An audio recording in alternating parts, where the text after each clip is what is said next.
We also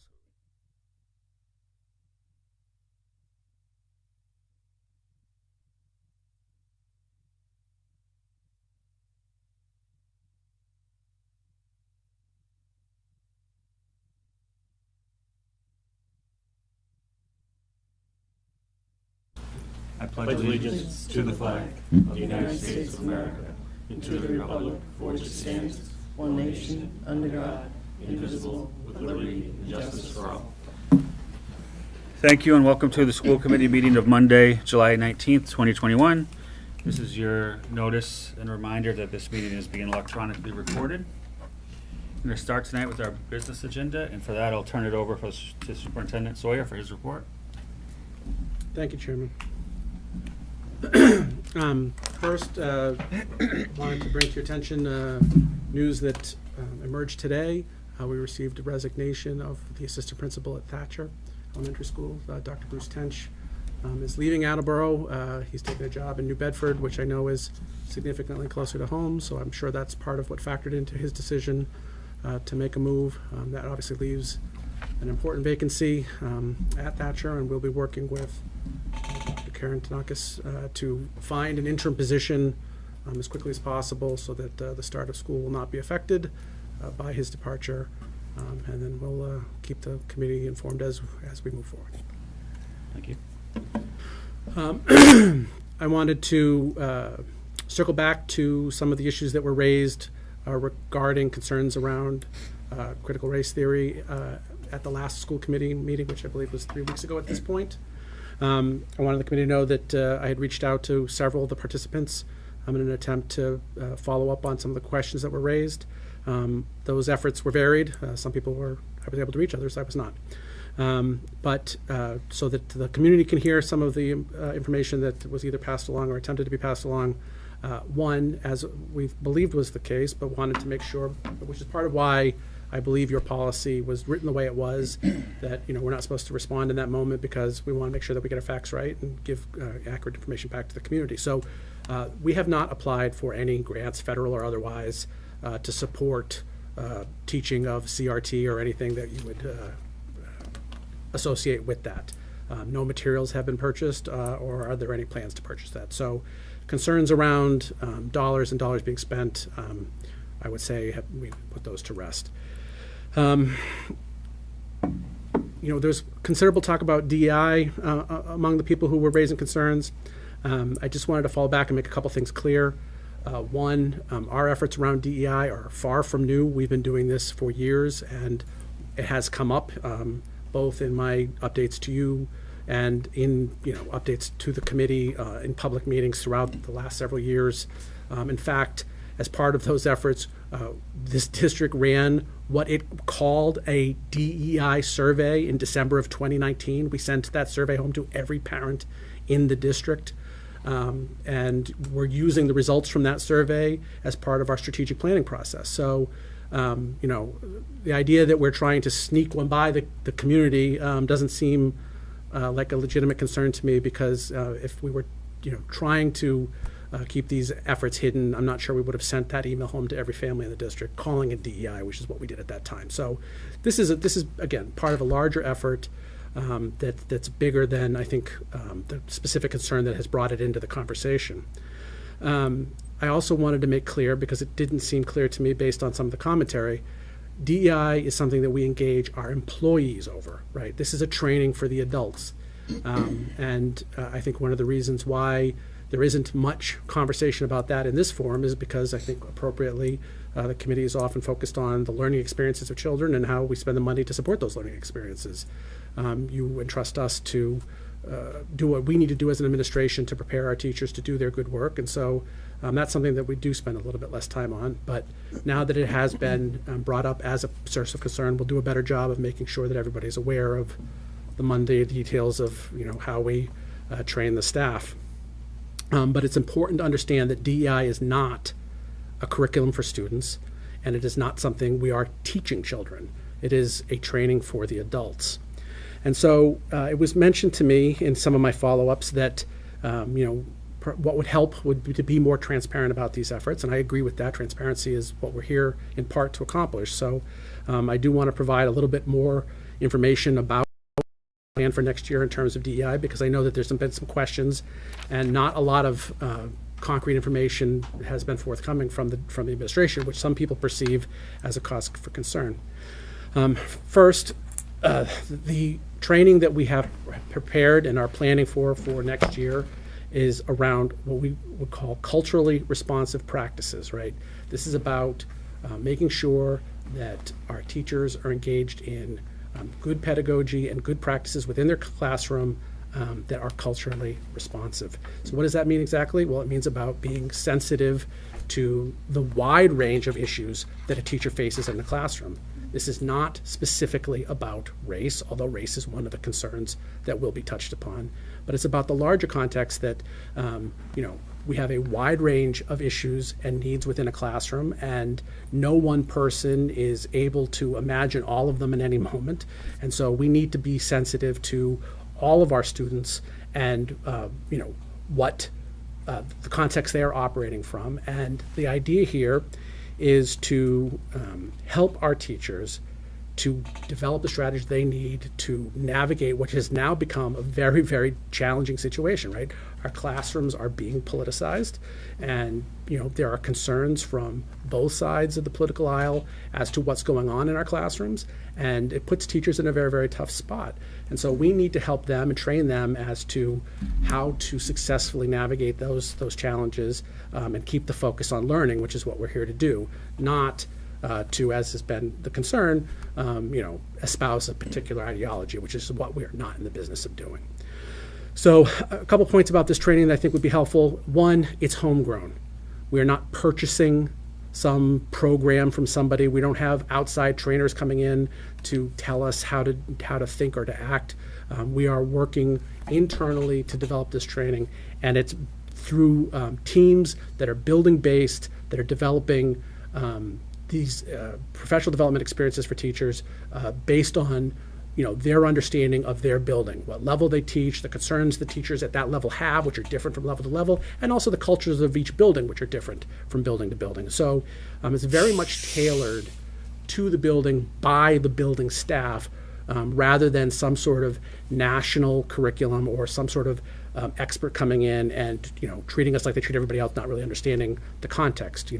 Our educators understand the context better than anybody, and that's why we put them in charge of our professional development.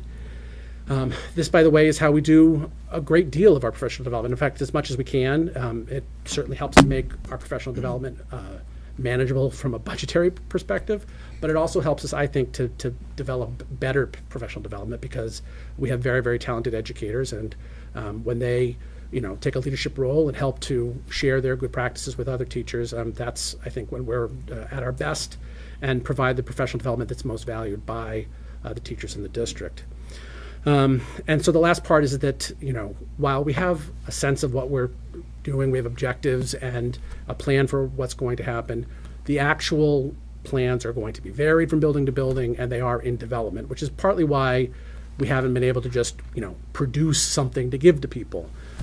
It's just not really how we operate, and that's the reason why. But as we get closer, we will try our best to capture the sense of what's going on and provide you with some specifics to answer people's questions about what that training really looks like.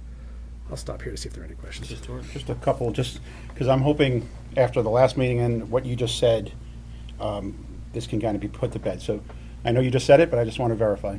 We are not teaching in any way, shape, or form critical race theory to our students. The short answer to that is no, we are not. Thank you. And then second, if you found out that a teacher went rogue and was doing it on their own, safe to say you would deal with it? So, as I tried to address at the last meeting, we have nearly 700 people in classrooms in this district on any given day, and there's a range of things that get said by people. And by the way, we encourage teachers to make learning engaging, and that means taking on challenging subjects, talking about current events, and of course we also want teachers to develop relationships with kids. So if you start to personalize things, kids ask questions. It's very, very difficult to create the best kind of learning environments and protect from, anyone ever saying anything that anyone could ever object to, right? We can't have it both ways. So from my perspective, I'd rather give teachers license and occasionally deal with people who take it a little bit too far than to create an environment in which nothing could ever happen and, no one wants to be in class. I mean, that's the choice we have, and I just made pretty clear which side of the argument I'm on. That said, it should be expected that from time to time, parents will have things that happen in class that they hear about or see, come home, and they have questions about. They should feel absolutely within their rights to reach out to the teacher, start with the teacher, ask the teacher, give the teacher a chance to explain themselves. I think that resolves 90% of the concerns. When that answer isn't to your liking, you should then go to the principal. Give the principal a chance to work this out. And again, if that doesn't go to your liking, then call the superintendent's office and we'll go from there. But if you go straight to us, all we're going to do is send you right back to the teacher and the principal if you haven't talked to them yet, because they're the ones that know better than I do. I don't know what happened on Thursday in Mrs. Jones' class, right? It's much more helpful to me if I'm dealing with all the things that have happened since you've tried to work this out with people and you didn't get anywhere. So I would really encourage parents to start closest to the issue, which is the teacher, work their way up the chain. But if you're still not happy, yes, I will absolutely get back to you. Fair answer. Thank you. Mr. Pettis? Thank you, Mr. Chairman. Going back to talking about the DEI training, someone and I had reached out to Mr. Furtado about the specific question that you just answered. Is any money being received related to CRT and or DEI? And so separating those two out. Mr. Furtado mentioned that there was in the grand scheme of an $84 million budget, a tiny portion that does go towards DEI training, some of it from McKinney-Vento grant, which, if I'm not mistaken, focuses primarily on homeless students and their services and supports. What was the other? I apologize, I forget the Title other. IV was a small requirement for that. So I think in total you had mentioned it was about 20,000. 26,000, I think it is. So that's based on what you were saying, Mr. Sawyer, about this being homegrown. That's primarily spent on stipends for teachers providing the professional development, correct? I mean, Yes. seems like the answer is yes. Okay, all right. So if there are any outside presenters, they're not getting all $20,000 by any means, and Yeah, I mean, again, this professional development is homegrown, so that's it's not the Attleboro case. related. Yeah, absolutely. Thank you. Ms. Sawyer? Thank you, Chairman. I just want to thank you for reaching out to the parents and for clarifying more here for everyone. Thank you. Thank you. Okay. I know that we've received some concerns about how we're preparing for, next year, given the challenges that we're going to face in the classroom. Because, we've said this a couple times, but I guess it bears repeating. It should go without saying that after the year we just had, and it's really not just a year; it's 4 semesters, right? We had 4 straight semesters that were disrupted by the pandemic, and it wouldn't speak well of what we do if what we just went through didn't have an impact on the outcome, right? So, of course, we recognize that there are going to be lingering issues as a result of the pandemic. But I think it's important, so when people are concerned about what we're going to do about that, there's a couple things that I think we need to keep in mind. The first is that the impact is not spread evenly. In fact, the data that we have so far suggests that it's very uneven. There are some people who were unaffected by the pandemic in terms of the outcome. They may have had other, impacts. I don't mean to minimize what anybody had to go through. But in terms of where they are in terms of their learning, the data suggests that they're exactly where they should be and probably would have been. I mean, there are students who are like that. Furthermore, there are some students who actually excelled under the pandemic, right? As a result of the pandemic, we did virtual learning. Some students are really, really well suited for virtual learning and actually outperformed their normal performance under these circumstances. Now, those are few and far between, but I mean, they exist as well. Then we have other students who largely were absent for the year. Even if they, technically were in virtual, they didn't really do their work or did it very, sporadically and incompletely. And so, it doesn't surprise any of us that we have some students, who the impact has been pretty severe. So it's a challenge because it's not like we can just say, okay, everybody's off by 12 weeks. So let's just wind the educational clock back 12 weeks and start later than that, or start earlier than we would normally. Everybody's in a different place. So I can understand why that concerns people about how we're going to handle that. But I think that the news here is that on a certain level, while collectively we have this much larger impact than normal, the idea that we're dealing with a situation in which everybody's in a different place, that's what education looks like in a normal year, right? The idea that students are all in the same place and we just get to start at the right place, everyone starts together at that place, and we all move from there, that's not the reality, right? We have this factory model of imagination of what a school system, how it works, right? You get on and you move through a grade, and then you get picked up and you move to the next grade, but that's not the case. And we're at our best as a school district when we recognize that different kids are at different places, and we meet them where they are and address what their needs are and help them to make meaningful gains as a result of personalizing what we're doing with them, right? That's the essence of a strong educational experience, and that's where we're at our best.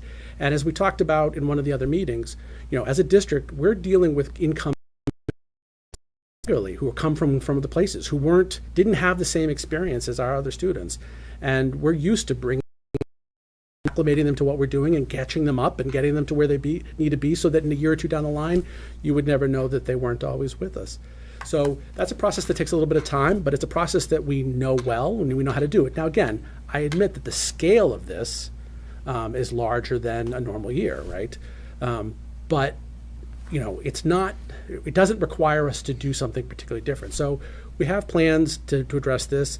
I'll let Ms. Regan step in a second to talk about a little bit of the specifics more, but it involves things like increased personnel, right? Using the ESSER funds, we are bringing in more help, paraprofessionals in particular in the lower grades. We are going to,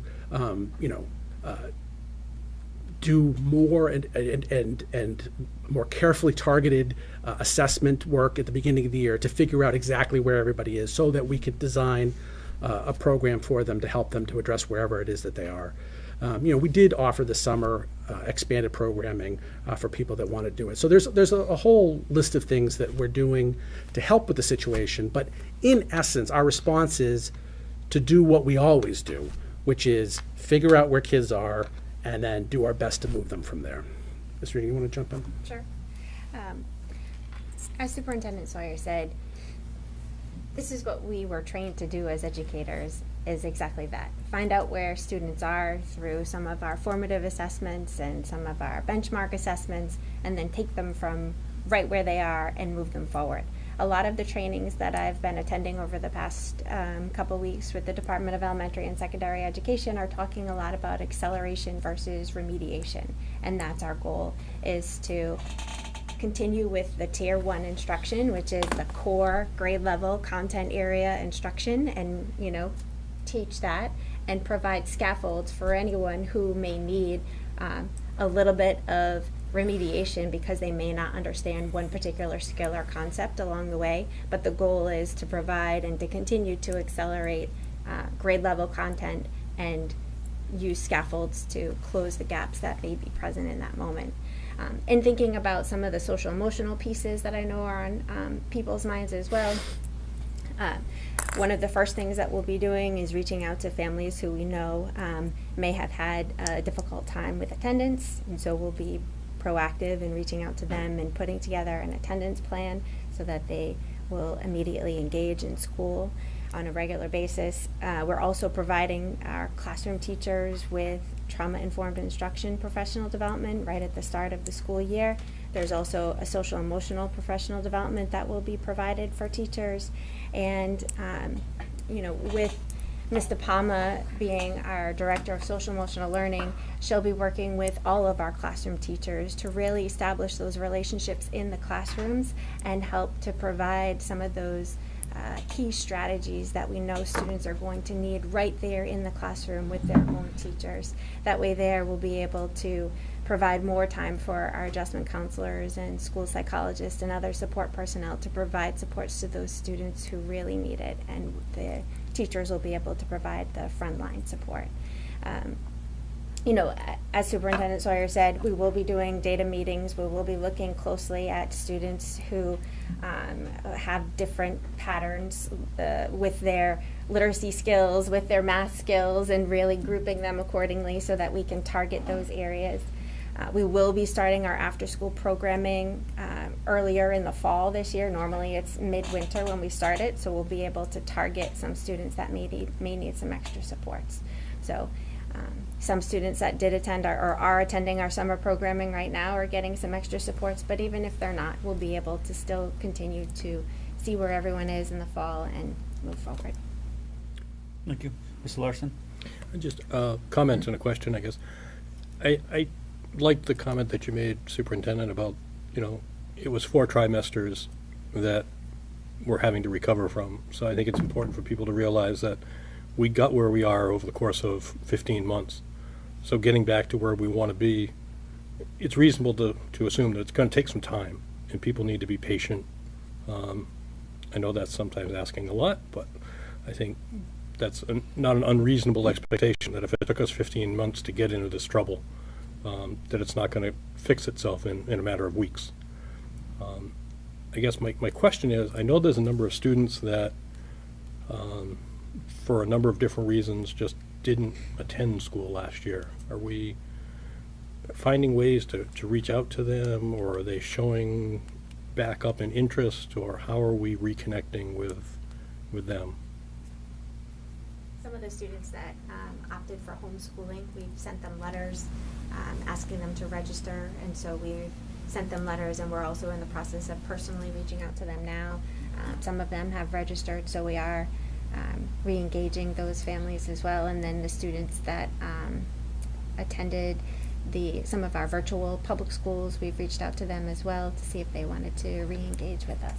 Because I guess my follow-up would be that I know there's enough of them, so from a classroom scheduling point of view, for, you know, seats in a room and who's going to be there, that you'd need to know that relatively soon. I guess I'm thinking that. Well, that would be optimal, but Well, I know that's not going to happen, but I mean, it's like, yeah, it seems unlikely. I've been in the office the week before school starts enough to know the parade that will show up then. So Yeah, I mean, half of the missing students were students who should have registered for kindergarten and didn't. And, you know, under the law, that's allowed, right? It's unusual, but it's certainly allowed. So we're looking for them to show up in first grade, and while some of them have, not nearly enough of them for us to feel like, oh, okay, they're all back. So, you know, we're keeping an eye on that, and we've certainly made our normal efforts to get all our young students registered. But with the other 100, I mean, some of them are homeschooled, some are in other situations. But in talking to some of the parents that I've been speaking with over the last month, I think there's a lot of fear about what the fall is going to look like. And so I think many of the families who weren't with us last year are still on the sidelines waiting to see exactly what the rules are going to be for the fall before they are ready to re-register. So hopefully the state will help clear that up, which is, you know, what's going to be my next item. I'll just jump into it right now. There is no new fall guidance, right? So, I mean, the good news is that currently, as we see it today, there'll be no masks in the fall. That's what the state has told us, and until that changes, that's the plan. You may have heard that the American Pediatrics Association dropped new guidance from them today, saying that even vaccinated children should be masked. I have no predictions of what that means, because I want to remind everybody, it doesn't matter what they say, it doesn't matter what CDC says, all that matters is what DESE says, right? They set the guidance, and we follow their guidance. You know, I will, you know, continue to argue that that's how we have to handle this, that, you know, they set the guidance and we follow it, and whatever latitude they give us, then, that should be for your, deliberation and decision as to what to do. But at this point, there's nothing to deliberate or to discuss because they've told us to leave it wide open. Masks will be voluntary for anybody who wants to wear them, but we're not going to require it of anybody. And until the state tells us to do differently, that's the plan for the fall. But we all see that the number of cases is climbing, the Delta variant is spreading. Even Massachusetts, which is among the better places in the country, is seeing an uptick. And so I understand why there's a lot of questions swirling out there as to what the fall is going to look like. And the answer is I don't know. We're going to continue to be prepared to do whatever is required, but our hope is that we're going to continue on the course that we're on. Mr. Storrs? Thank you, Mr. Chair. So, with regard to the discussion we were having before, with the 15 months and everything, so have we seen an increase in repeat grade, students who are going to repeat a grade, and/or have we seen a drop-off in any programs such as CTE involvement for 10th grade or like APs or anything of that nature? And so effectively, has the last 15 months affected those kind of things? So what was the first one? It wasn't CT, it was... Paying back. Retentions. No, retentions did not go up. Okay. to my No, not knowledge. at all. Wow. And they're very, very small percentage. Okay. So that one's easy. CTE, actually, our numbers are the best they've ever been. Okay. So a major increase on that. But yes, AP numbers went down. And that's something I'm working with the high school to get to the bottom of what's really going on And that's there. for the coming school year as well? That's for next year. Yes. Okay. That's what I was worried about. Thank you. Yep.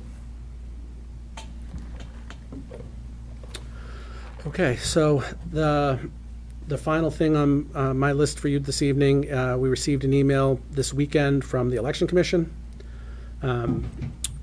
They let us know that they intend to continue to use Ward 1 this season. I guess I should remind us all that we have 2 elections coming up this fall.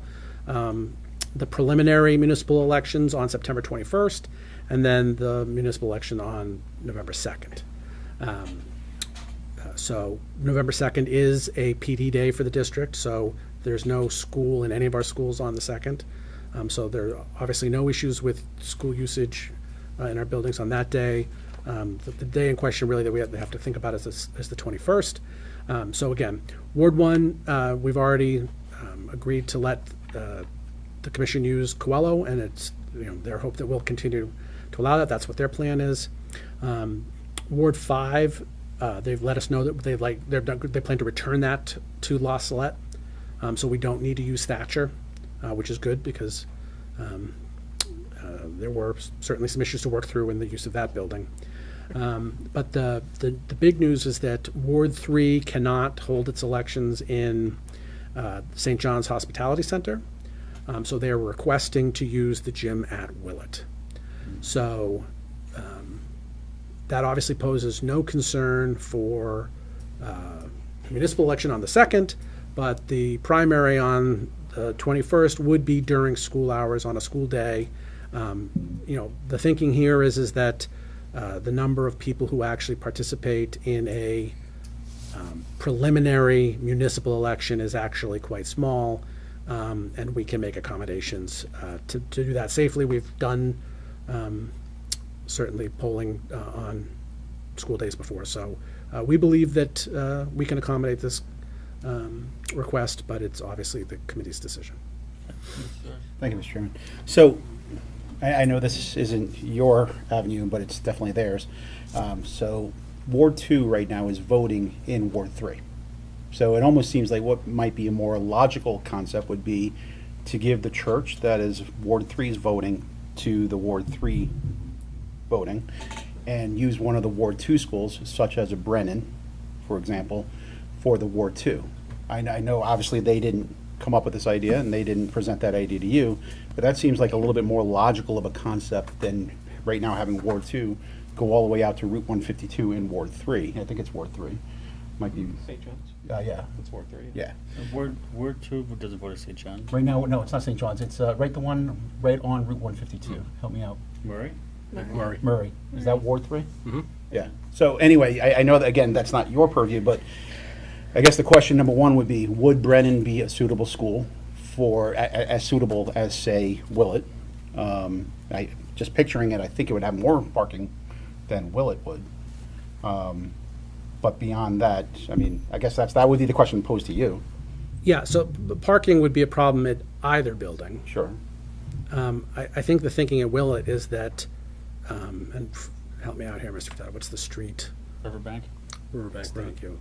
Would provide the parking, ample parking for this particular demand, which is right next to where the gym is. Whereas at Brennan, you're pulling people into, basically a loop that then they have to get out of, and that there's no real parking right there. Yeah, I would think, just from having basketball games at Willett, the youth basketball games, and parking along Riverbank Road, and then you pop right in the gym, where it's not gonna be a big election, that would probably be fairly easy for that small election. The concern, of course, would be during transportation time, as it is at Quella, Yeah. obviously. Yeah, I mean, that's something I assume that the administration would have to figure out, because that is where parent pickup lines out. I don't know, it seems like that would be a more logical concept. At the same time, this is kind of a new agenda item. I don't think we really received information on this. I received the email this weekend. Right, so, to me, I like going and checking it. As you know, from the last time that we presented WMSUD, I went over there and counted spaces and said, there's no way we could do this, and brought that back. I would be hesitant to vote on this tonight, because this is the first I'm hearing of this. I think that they need a decision. Shouldn't they have come to us a little earlier? Yeah, I mean, I think that's always a point of frustration, but to be fair to them, I don't think they learned that St. John's was gonna be unable to accommodate them until the last couple of weeks. All right, fair enough. So, I would, if it was I would tend to agree with you. I think if this was a presidential primary, where it's municipal primary, I have less concerns, but I think your point is still well taken. Mr. Geddes? Thank you. To kind of take Mr. Storrs' points a little bit further, have they reconsidered possibly bringing all of the polling stations into the schools? That way we don't have to worry about changing it or not changing it, or just knowing what ward is going to what school building. And the only reason we would change it is if we happen to build a new school building that made more sense for a particular ward, which I don't see happening in the next High school. 15 to 20 years, but I didn't know if that was something that they are still amenable to considering further. I mean, the last time it was discussed, which I believe was in this room, there wasn't a tremendous amount of interest in that proposal. At least that was my perception. And I think it's further complicated by the fact that until the new high school is completed, that's not really feasible. So I assume that would be a conversation for the city to consider after that project. Thank you. Ms. Johnson? Thank you, Mr. Chairman. So I'm not as familiar with the layout of Willett. I do understand that there is a lot of parking along Riverside Road, as we said. What about accommodations for the elderly and handicapped?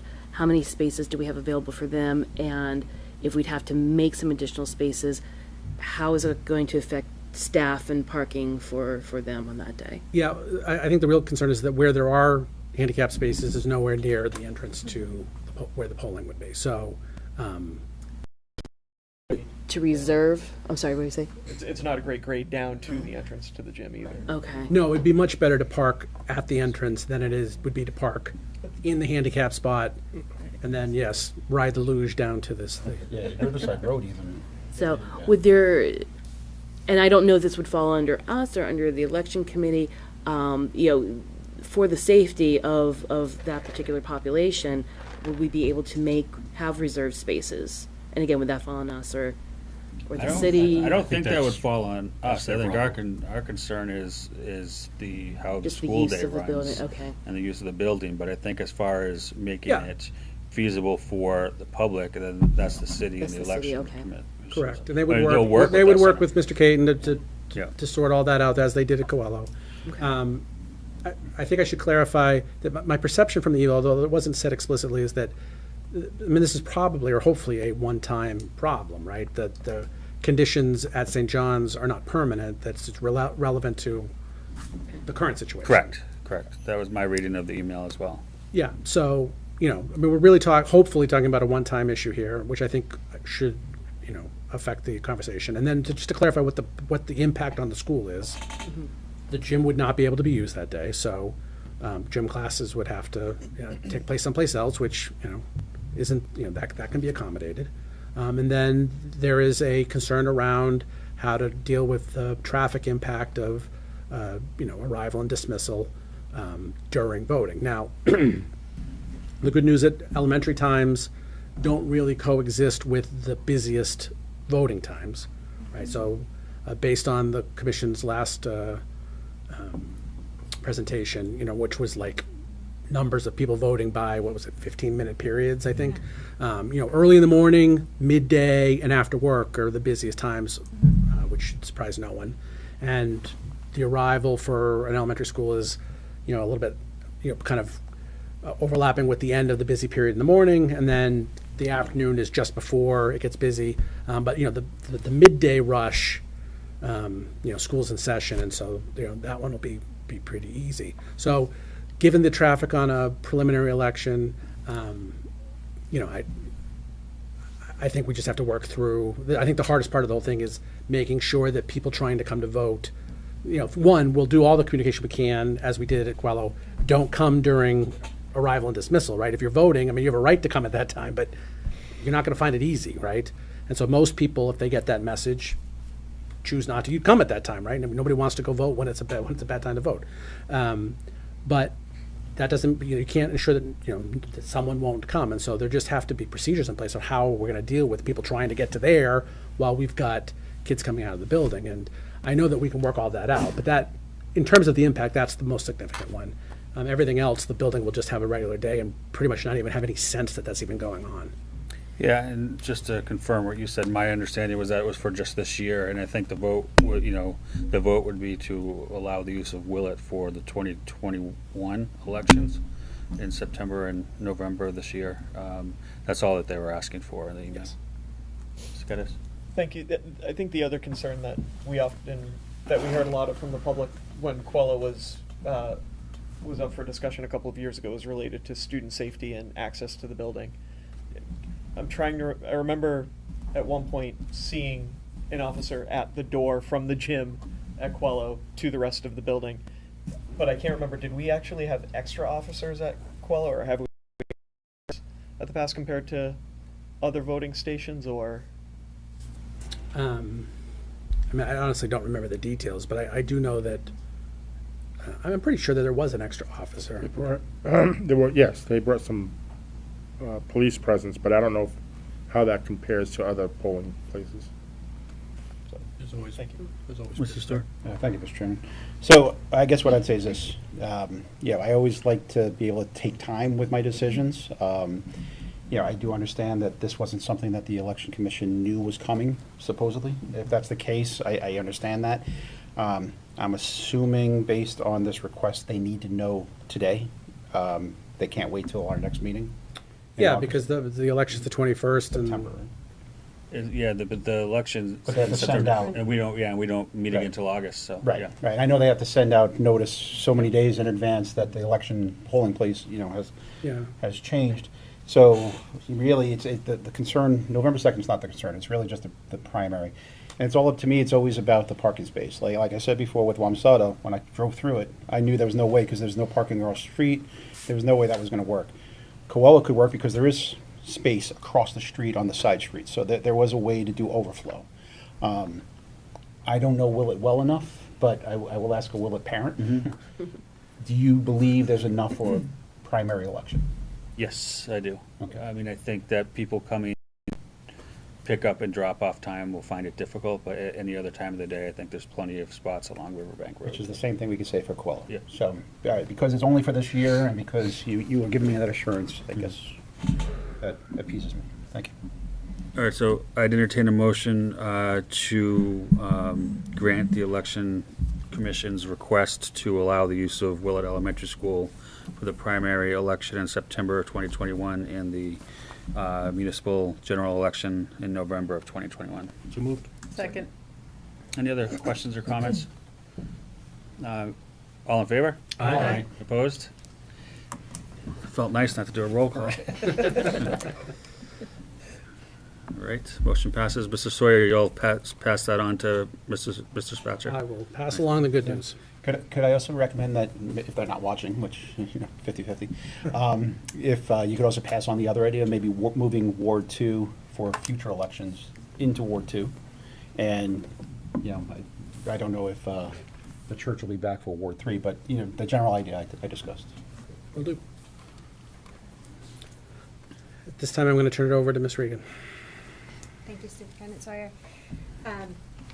So what I'd like to talk to you about are the elementary arrival and dismissal times. And so to start off, before the pandemic, in 2019 and 2020, there were 2 arrival and dismissal times for the elementary schools. Studley and Willett started at 8:15 and dismissed at 2:55. And Hill Robert, Time and Fine, and Thatcher started their day at 8:45 and then dismissed at 3:25.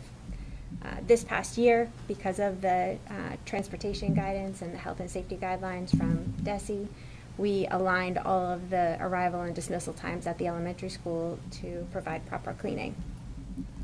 And then in preparing for this school year and in reflecting upon the conversation that we had in the spring about revisiting start times for all of the levels, we thought at this time that it would be better to stabilize the arrival and the dismissal times so that the Operations and Infrastructure Council could take the time to do the research and discuss and then have a proposal ready for you this coming school year, rather than reverting back to the 8 start time for those 2 schools. Because if we were to do that, then those 2 schools would have 3 different start times for 3 consecutive years. So we feel like stabilizing the arrival and dismissal at this time until we have more research and information from the council is something that we should do. Mr. Storrs? Thank you, Mr. Chairman. Obviously, that is ideal, but there's also a reason why we haven't been doing that since forever, and that is a cost situation. We talked about it in the past about trying to do this, and it's always been that there would be, of course, additional cost because right now, as you pointed out, I think we started off with 2 schools first, right? And then while they're kind of dropping off, you got the other 3 elementary schools, and then the 2 schools start going out to the middle schools in the far out areas. And then the other buses for the other 3 schools kind of catch up. It's kind of like a domino effect. Tell me if I'm wrong. Well, No, we had this conversation a while back, right? Yep. And we did align the school times for two years without, there wasn't a cost implication, but there were other discussions on that, but it'd have to be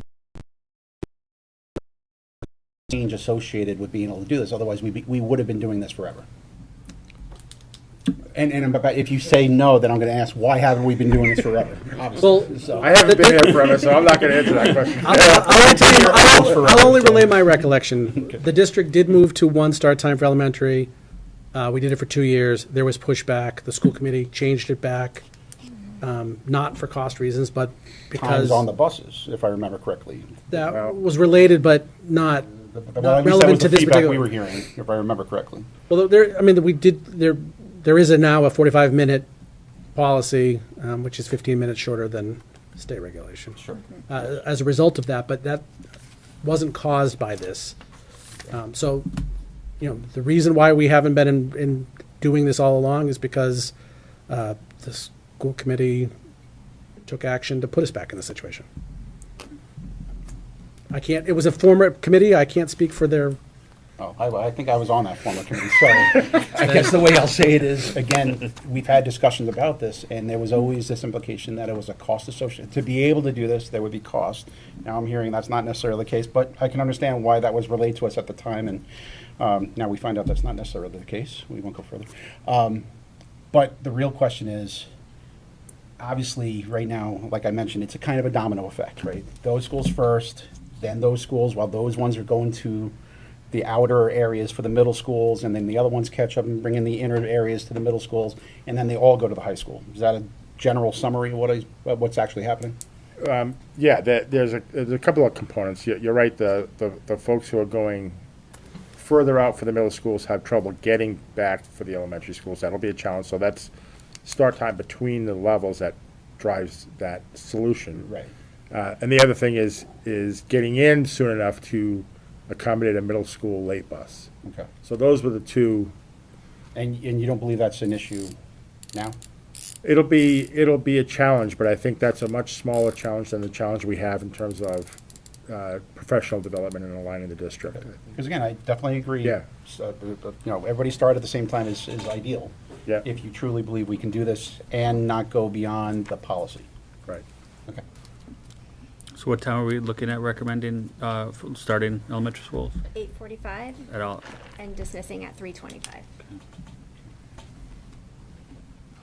All right, so I'll entertain a motion to set the start time for all elementary schools at 8:45 and the end of the day for all elementary schools at 3:25. So moved.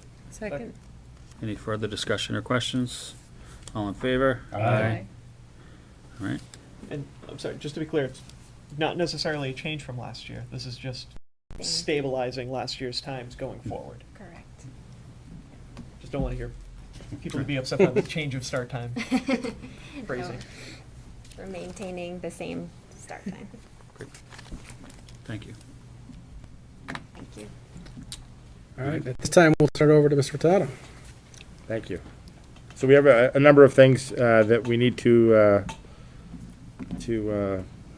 take votes on, and I'll just kind of run through these.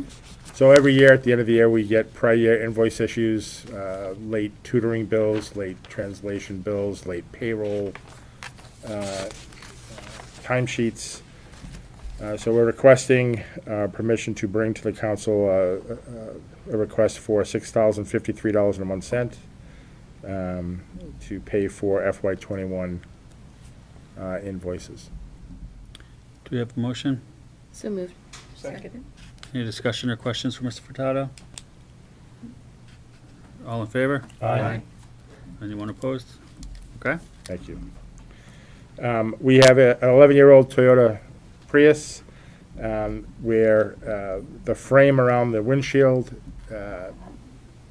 took on some moisture, started to rot. We had it repaired. It lasted a couple of years and now won't seal. So it's basically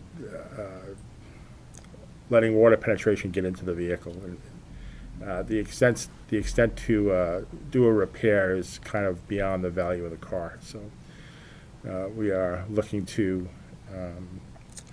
surplus the vehicle at this point. Do we have a motion? So moved. Second. Any discussion? All in favor? Aye. Anyone opposed? Okay. Thank you.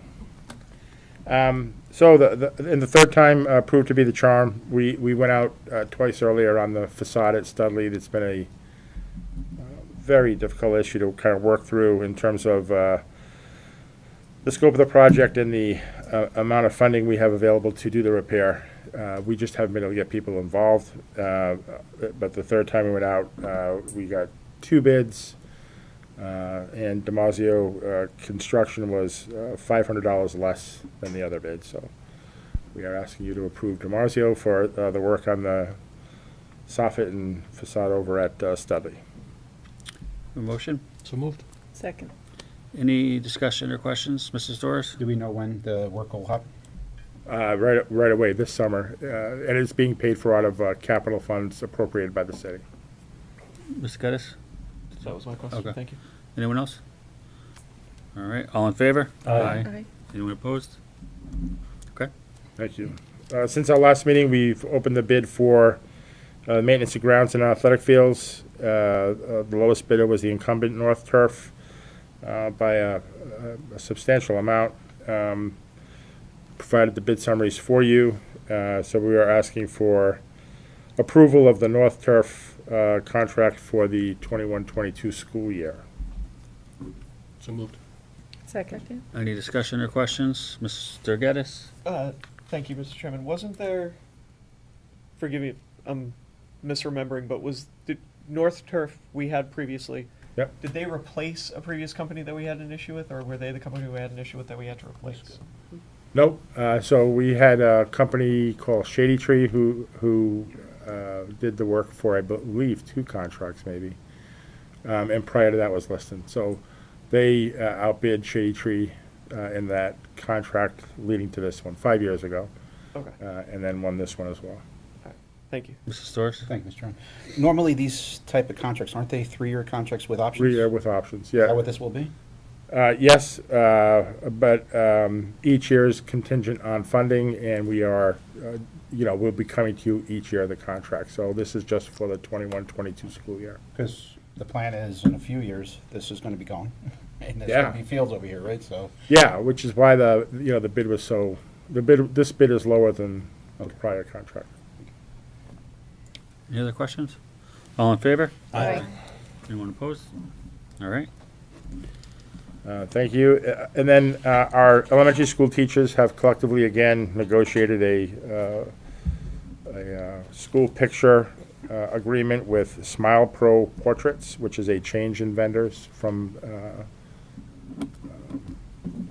Life Touch. Yes, right. It's a good contract. It's better than the contract they had, and kind of impressed with the work they did. Maybe they can take on some other business responsibilities going forward. I don't know. But we are recommending that the committee approves the Smile Pro contract for the 21-22 school year. Do a motion? So moved. Second. Mrs. Storrs? thank you, Mr. Chairman. Now, I'm sure it's very appropriate, but can you explain how the elementary school teachers would be negotiating, or Not the teachers, it's the administrators. They choose a representative. The representative meets with the companies, gets proposals from all of them. okay, so And then- all 5 of the elementary Yeah. are band together? Review in this process? the proposals and then come up with what they feel is best for their. Does the for same their- thing happen at the middle schools with the 3? Yes. Okay, but it's a separate vendor? For now, for now. It wasn't, but it may be. Yeah. Okay. And, And then the high school is completely separate. They do a different vendor. thank you. Any other questions? All in favor? Aye. Anyone opposed? No. Thank you. And then finally, we have a printed services contract that's part of the state contract for the 21-22 school year. It's actually ending June 30th, 2022. $28,152. A motion to approve the contract? So moved. Second. Any discussion or questions? I'm sorry, Mr. Yep. If I may, what was the dates again? That ending date is June 30th, 2022. 20, okay. Yeah. Thank you. Any other questions or comments? All in favor? Aye. All right, Thank you. thank you. That concludes our report. All right, thank you, Superintendent Sawyer. Next, we have minutes from our June 22nd, 2021 meeting. Minutes have been circulated with your packets. Have a motion to approve. So moved. Second. Any comments or edits? All right, all in favor? Aye. Consent agenda, motion to accept the donation in the amount of $2,750.24 from Stop and Shop A+ program to Attleboro High School, and motion to accept the contractual obligation in the amount of $85.90 from Planet Aid, Inc. as broken down on the check receipt dated June 24th, 2021. So moved. Second. All in favor? Aye. All right, next we have open forum. Open forum is a time where members of the public may address the school committee. Open forum is not a time for committee members to engage in dialogue with members of the public. Please know that we are interested in what you have to say, but we cannot respond without background information on your issue. If you would like to address the committee at open forum, please come forward and state your name and address. Just thankful to be here and thankful for all that you guys are doing. Oh, thank you very much. All right, so that will close. Any other business? First, I'd just like to say it's nice to be back in our home for the first time in 15 months, back in the Francis Cito conference room, so I think we're all happy to be back here and hopefully here to stay for a while until we open up the new building. Anyone else have any other issues to bring before the committee? Yes, Mr. Geddes? To second your point about being back here, it's very exciting. But I'm going to pivot to talk about saying goodbye to this building. The group that is coordinating the farewell of the current high school has set 2 important dates that we want to let the community know about.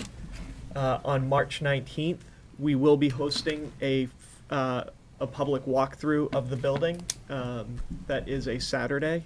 So during the day, folks will be able to come through, walk the building to kind of reminisce about their days here. And then on June 18th of next year, the Blue Pride Ambassadors Club will be helping us with a more formal social event inside and outside of the building, with more details to follow. These events will include opportunities to support the school district through potentially buying parts of the building. Those details are still to be determined. There are a lot of exciting things that we're discussing to include in these farewells that we will be announcing as the year goes forward. Kind of a cool case in point tonight, the group walked just around A building, the original part of the building, looking at some of the items that should be preserved either in the new building or put up for auction to alumni, or things that should go to the Historical Commission and the Historical Society. And as we finished up right outside this room, Mr. Sawyer pointed out that it appears this wasn't always a glass hallway, that it's similar to the other hallway further up that doesn't have windows. It looks like this at one point was an open hallway, and probably the same in front of the gymnasium entrance.